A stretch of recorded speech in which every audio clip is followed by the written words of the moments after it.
Assalamualaikum warahmatullahi wabarakatuh. Perkenalkan, nama saya Siti Fatimah. Saya mengajar di Sekolah Tinggi Ilmu Tarbiyah Balikpapan, program studi Pendidikan Agama Islam. Saya mengampu mata kuliah fikih. Terima kasih. Assalamualaikum warahmatullahi wabarakatuh. Waalaikumsalam warahmatullahi wabarakatuh. Gimana kabarnya? Alhamdulillah, luar biasa, Allahu Akbar. Baik. Alhamdulillah pada hari ini kita dapat bertemu lagi di pertemuan yang ketiga. Bagaimana, sehat semua? Alhamdulillah, luar biasa, Allahu Akbar. Semangat pagi. Pagi, luar biasa. Semangat Pagi, luar biasa. Baik, terima kasih teman-teman. Untuk mengawali pertemuan kita pada malam hari ini, sebelumnya silakan dipimpin untuk membaca doa dulu kepada ketua tingkat. Persilahkan. Sebelum kita memulai perkuliahan kita pada malam hari ini, marilah kita berdoa bersama-sama. Doa dimulai. Bismillahirrahmanirrahim. Rabbi zidni ilman warzuqni fahma. Rabbi ishrah li sadri wa yassir li amri wahlul 'uqdatam min lisani yafqahu qawli. Amin. Baiklah, sebelumnya kita bahasa dulu ya. Aisyah, Ana, Nanda, Siti Aisyah, Wafi, sudah semua? Sudah, terima kasih sudah bisa hadir pada malam hari ini. Sebelum memulai materi pada pertemuan yang ketiga malam hari ini, Ibu akan menanyakan tentang materi sebelumnya ya, minggu lalu. Masih ingat nggak apa itu ilmu fikih? Ada ingat? Ada ilmu fikih, ada juga tentang pokok-pokok pembahasan ilmu fikih. Sekarang yang bisa ilmu fikih, apa yang dimaksud ilmu fikih? Silakan. Sesuai dengan namanya, ilmu fikih itu adalah salah satu bidang ilmu dalam Islam yang secara khusus membahas persoalan hukum yang mengatur berbagai aspek kehidupan manusia, baik kehidupan pribadi, bermasyarakat maupun kehidupan manusia dengan Allah. Oke, betul, terima kasih. Tepuk tangan dong. Fikih ibadah, fikih wanita, fikih siasah, fikih jinayah, fikih muamalah. Oke, sip. Bentar. Ada yang mau menambahkan? Oke, sementara tepuk tangan dulu. Betul ya, unsur pokok pembahasan dalam ilmu fikih ada fikih, ibadah, Quran, hadis, ijma, sama kias. Sip, betul sekali. Terima kasih. Dilihat capaian pembelajaran mata kuliah atau sub CPMK pada pertemuan ketiga. Mahasiswa diharapkan mampu menjelaskan dan menganalisis secara lisan dan tulisan ilmu fikih tentang thaharah ya. Ibu harap setelah pelajari ini antum bisa menjelaskan dan menganalisis secara lisan dan juga tulisan tentang fikih dalam bab thaharah.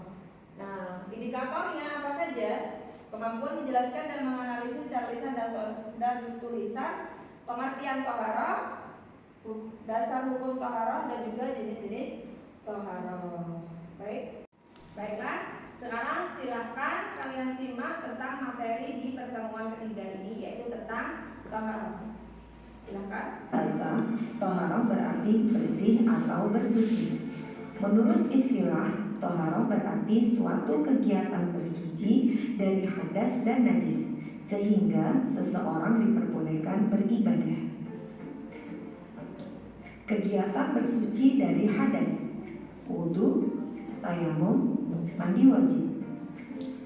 Kegiatan bersuci dari najis, suci badan, suci pakaian, suci tempat sholat. Adapun dasar hukum thaharah termaktub di dalam Al-Quran, salah satunya di dalam surah Al-Baqarah ayat 222. Allah berfirman, A'udzubillahi minasyaitonir rajim. Bismillahirrahmanirrahim. Innallaha yuhibbut tawwabina wa yuhibbul mutatahhirin. Artinya, sesungguhnya Allah menyukai orang-orang yang bertaubat dan menyukai orang-orang yang mensucikan diri. Begitu juga Allah berfirman dalam surah Al-Mudaththir ayat 4-5. A'udzu billahi minasyaitonir rajim. Bismillahirrahmanirrahim. Wa thiyabaka fatahhir warrujza fahjur. Artinya, dan pakaianmu bersihkanlah dan perbuatan dosa tinggalkanlah. Begitu juga di dalam hadis diriwayatkan oleh Muslim, la tuqbalu sholatun bighairi tahurin. Artinya, tidaklah diterima sholat seseorang tanpa bersuci. Yang ketiga yaitu jenis-jenis toharah. Yang pertama, toharah hakiki, yaitu hal-hal yang terkait dengan kebersihan badan, pakaian, dan tempat sholat dari najis. Contohnya, air kencing, nanah, darah, kotoran kucing, bangkai, dan sebagainya. Cara membersihkannya, dicuci dan dibersihkan sesuai tingkatan najisnya. Yang kedua, toharah hukmi, yaitu sucinya seseorang dari hadas, baik hadas kecil ataupun hadas besar. Contoh hadas kecil, buang air kecil atau buang air besar atau keluar udara dari tubuh. Contoh hadas besar, kondisi janabah. Cara membersihkannya dengan berwudu atau bertayamum untuk hadas kecil dan mandi wajib untuk hadas besar. Nah, setelah penjelasan video Ibu tadi, setelah ini silahkan kalian semua membentuk kelompok untuk mendiskusikan ya apa yang tadi sudah Ibu jelaskan. Ya, pertama terkait tentang pengertian toharoh, yang kedua terkait tentang dasar hukumnya, ya, yang ketiga yaitu terkait tentang jenis-jenis toharoh. Baik, dalam hitungan ketiga sudah harus siap. 1, 2, 3, silakan berkelompok. Yang tadi terkait dengan pengertian toharoh, sebelah situ tentang dasar hukum, yang sebelah sini tentang jenis. Ya, jenis-jenis toharoh, yang di situ tentang pengertian, yang di sini nanti menyimpulkan. Oke ya. Setelah ini kalian mencari referensi tentang pengertian toharoh dari jurnal. Ya, kalian buka Google Scholar. Oke, dari jurnal terkait dengan toharoh. Ya, begitu juga dengan jenis-jenis toharoh. Begitu juga dengan dasar-dasar hukumnya yang tidak harus sama dengan yang telah Ibu tadi jelaskan. Paham? Cari referensi yang lain dari jurnal-jurnal yang terkait dengan toharoh. Silakan Ibu kasih waktu 15 menit.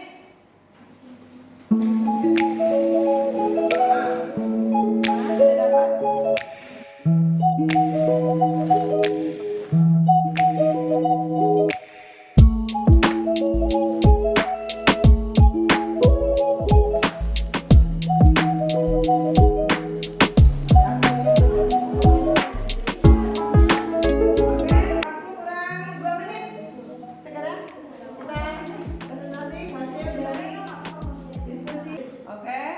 Kalian bisa juga lihat di beberapa jurnal di Google Scholar tentang fikih toharoh, nanti akan muncul semuanya. Ya, ini salah satunya tentang buku fikih toharoh panduan praktis bersuci. Bisa dilihat di sini ya. Nah, semuanya akan muncul. Mau bukunya siapa, ada semua. Oke, waktunya sudah habis. Nah, sekarang presentasi kelompok pertama tentang pengertian toharoh. Silakan. Perwakilan dari kelompok pengertian toharoh.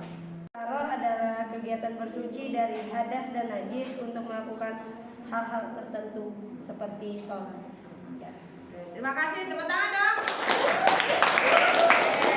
Al-Quran ada di surah Al-Mudaththir ayat 4 dan 5. A'udzubillahi minasyaitonirrajim. Bismillahirrahmanirrahim.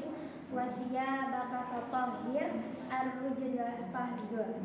Dan pakaianmu bersihkanlah dan perbuatan dosa tinggalkanlah. Oke, Sadaqallah. terima kasih, tepuk tangan. Betul ya, semuanya ayatnya sudah sesuai. Oke, Jadi dari kelompok kami jenis toharoh itu ada dua. Yang pertama toharoh hakiki. Toharoh hakiki ini berkaitan dengan kebersihan badan badan, pakaian, dan tempat sholat dari najis. Contoh najisnya itu ada air kencing, nanah, darah, kotoran kucing, bangkai, dan sebagainya. Cara mencucikannya itu bisa dengan dicuci, dibersihkan sesuai dengan tingkat najisnya. Yang kedua ada toharoh hukmi. Toharoh hukmi ini adalah sucinya seseorang dari hadis. Lebih lanjut, penggunaan tanah dalam penyucian benda yang dijilat anjing itu menunjukkan makna tanah sesungguhnya berdasarkan representasi kandungan utama tanah itu sendiri, yakni mineral-mineral, silika, silikat, dan aluminosilikat. Ya, jadi intinya dalam fikih toharoh yang berkaitan dengan air dan juga tanah itu semua bisa dikaitkan dengan ilmu sains atau kimia. Seperti itu. Tentang membuat resum ya, tentang membuat resum sudah dikirim juga.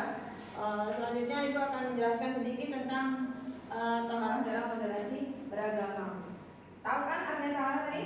Ya, toharoh artinya ya, artinya bersuci atau bersih, betul. Nah, namanya kita umat Islam terutama, kita dianjurkan dalam melakukan ibadah atau melakukan apapun kita harus bersih dulu kan? Kenapa toharoh selalu ada di bab awal di ilmu fikih? Kok tidak sholat dulu? Ada yang tahu?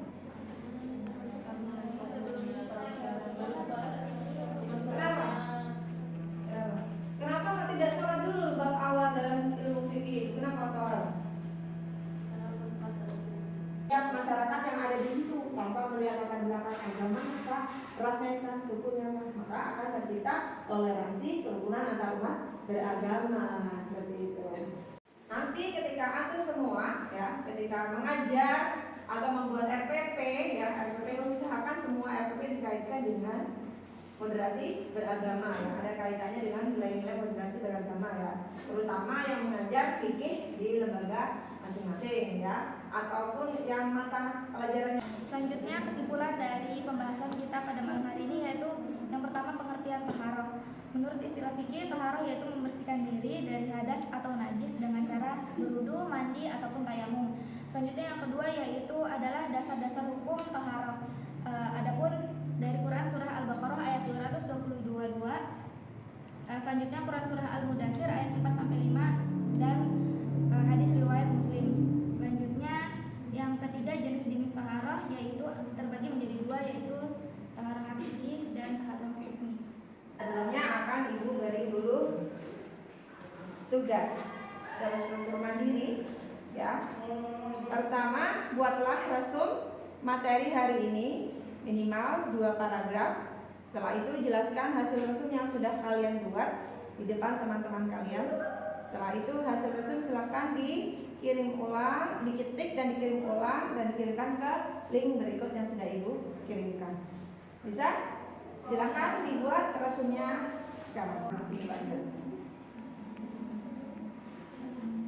Ya, kita buat jalan dulu yuk tentang moderasi beragama. Ikuti ya, berdiri semua. Mode-mode, rasi-rasi, moderasi beragama. Yes, yes, Allahu Akbar. Terima kasih. Sebelum kita tutup, marilah kita baca doa dulu yang dipimpin oleh ketua tingkat. Silakan. Kita menutup perkuliahan kita pada malam hari ini. Marilah kita bersama-sama berdoa. Doa kafaratul majelis. Bismillahirrahmanirrahim. Subhanakallahumma wa bihamdika asyhadu an la ilaha illa anta astaghfiruka wa atubu ilaik. Kali ini mudah-mudahan semuanya bermanfaat. Tetap semangat, semangat pagi. Pagi, pagi, pagi.